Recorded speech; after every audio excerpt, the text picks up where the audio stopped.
Assalamualaikum warahmatullahi wabarakatuh. Bismillah, alhamdulillah, wassalatu wassalamu ala rasulillah Sayyidina wa maulana Muhammadin ibni Abdullah wa ala alihi wa sahbihi wa mawalah amma ba'd. Baik, kita lanjutkan kajian faraid kita. Kali ini kita akan praktik menghitung waris. Sebenarnya kita membahas tentang bagian-bagian waris. Masih ada 2 bagian lagi yang belum kita selesaikan, tapi agar tidak terlalu membosankan, kita diselingi dengan praktek menghitung waris dulu dari yang ahli waris yang sudah kita bahas sebelumnya, bagian-bagian warisan yang sudah kita bahas sebelumnya. Bagaimana cara menghitung warisan?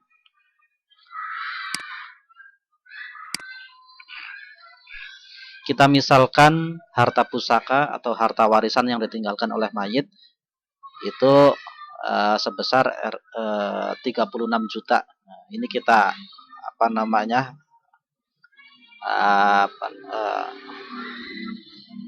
ambil yang simpel saja agar penghitungannya itu tidak menggunakan koma-koma nanti ya. Kita bulatkan nanti 36 juta. Nah, 36 juta ini pengertiannya nanti ini sudah bersih. Sudah diambil, misalkan mayit punya hutang, potong dulu. Misalkan harta yang ditinggalkan itu sebesar 50 juta, dipotong untuk hutang si mayit. Kemudian untuk tajhizul janazah, untuk dari pemandian sampai pemakaman, dan zakat, mungkin kalau memang ada hutang zakat, dan mungkin ada juga hutang fidyah dibayar terlebih dahulu. Itu kita sudah bahas sebelumnya di kelas ya. Hal-hal yang harus diselesaikan sebelum harta warisan itu dibagikan. Kita misalkan di sini 36 juta ini udah bersih, sudah dipotong macam-macam. Sedangkan ini yang meninggal kita misalkan istri ya. Ahli warisnya ada suami, ayah, ibu, 2 anak laki-laki, 2 anak perempuan. Ini misalkan saja ya. Kebetulan yang meninggal istri terlebih dahulu. Ini kita contohkan 5 ahli waris yang pasti dapat. Ya, pasti dapat artinya dia itu tidak bisa terhijab oleh siapapun. Pasti dapat bagian. Suaminya 1, ya pasti suami cuma 1. Ayah maksudnya adalah ayah kandung. Kalau ayah tiri nggak dapat, ya cuma 1, namanya ayah kandung. Ibu kandung ya juga cuma 1, kalau ibu tiri nggak dapat.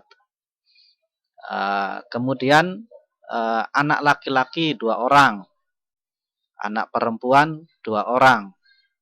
Maka sesuai bagian yang sudah kita bahas, bagian suami itu 1/4. Kenapa? Karena ada cabang, yaitu anak ini. Karena ada anak, maka suami dapat 1/4. Kalau tidak ada cabang, tidak ada anak ini, maka suami dapat 1/2. Ayah itu dapat 1/6, sama dengan ibu. Likulli wahidin minhumas sudus. Wali abawaihi likulli wahidin minhumas sudus. Untuk kedua orang tuanya, jika ada cabang, maka mereka berdua sama-sama dapat 1/6. Nah, kemudian anak itu asobah. Karena ada anak laki-laki, maka asobah. Kalau tidak ada anak laki-laki, nanti ada perhitungan sendiri. Kalau tidak ada anak laki-laki, anak perempuan 2, ini dapat 2/3. Dan nanti kalau masih ada sisa, itu bisa ke derajat yang lebih ke bawahnya, baik itu anak laki-laki dari anak laki-laki atau anak perempuan dari anak laki-laki atau ke saudara kandung, saudara seayah, saudara seibu. Nah, ini kalau bagian warisnya itu seperti ini, maka dihitung dulu berapa asal masalah, KPK-nya berapa. Ada angka 4, 6. Maka ketemunya berapa? Titik temu antara 4 dan 6. Yang terkecil, nah, ketemunya di angka 24. Yang terkecil. Nah, kalau 12 belum ketemu. Ketemunya di angka 24. 24 itu 4 kali 6. Nanti ketemunya 24. 6 kali 4, 24. Nah, sudah ketemu KPK-nya atau asal masalahnya 24. Maka 24 dikali 1 dibagi 4. 6. 24 dibagi 1 dibagi 24 dikali 1 dibagi 6. Ketemunya 4. 24 dikali 1 dibagi 6 ketemunya 4. 6 tambah 4 tambah 6 tambah 4 berapa?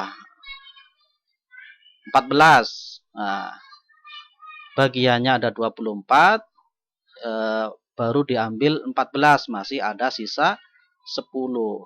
Maka 10 ini dibagi antara anak laki-laki dan anak perempuan. Nanti ketentuannya dengan likulli wahid lidzakari mithlu hadzil untsayain.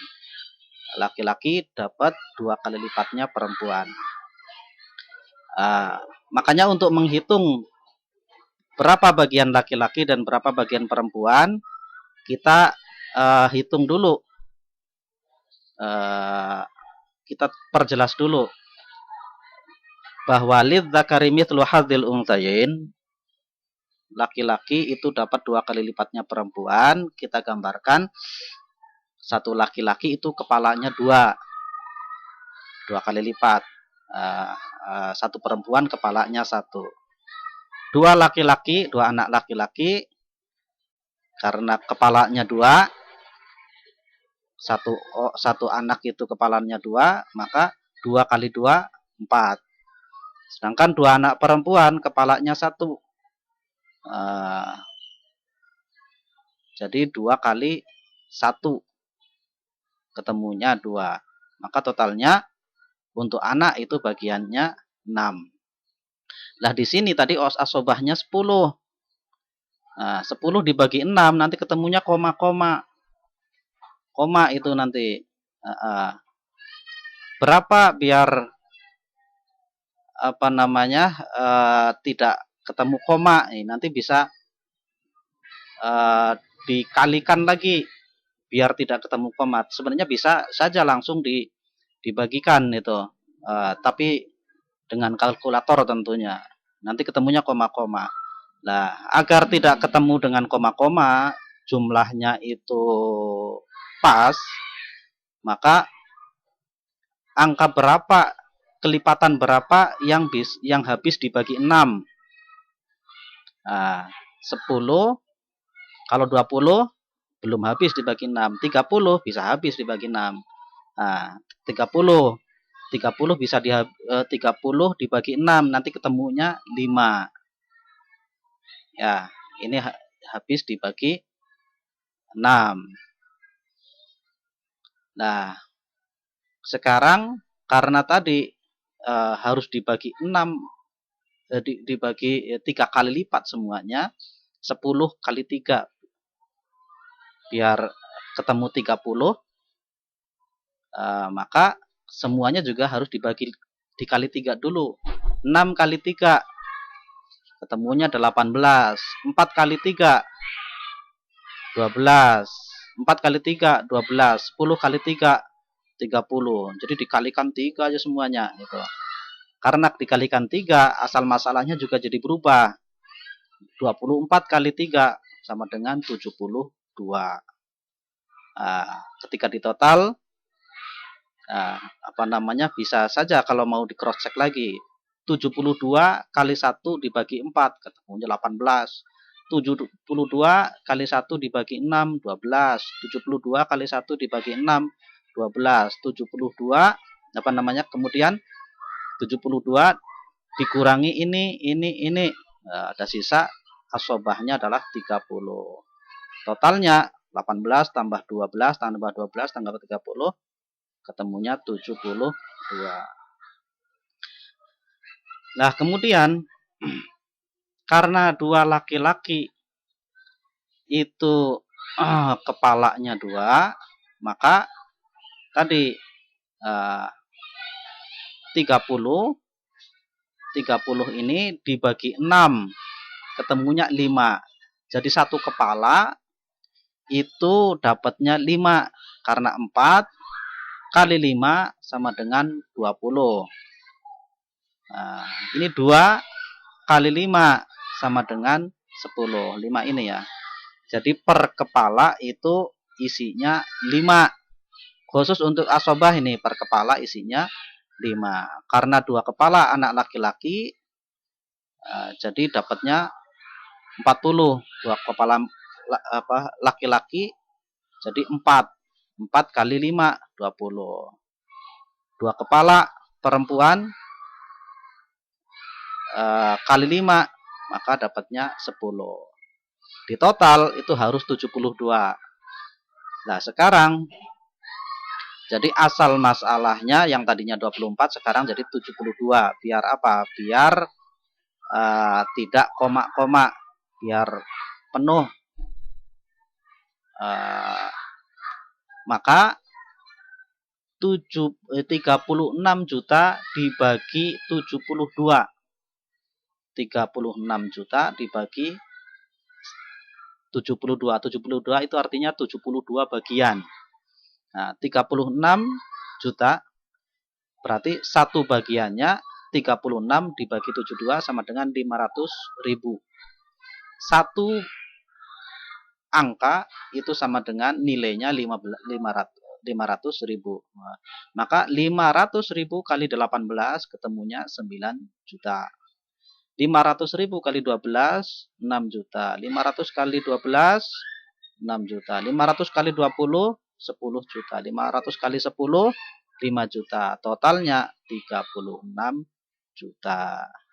Nah, ini seperti ini nih cara menghitungnya. Kalau penjelasan ini sekali menyimak belum paham, silakan diulang lagi. Belum paham lagi, silakan diulang lagi. Kalau belum paham juga silakan ditanyakan langsung kepada saya. Demikian, terima kasih. Assalamualaikum warahmatullahi wabarakatuh.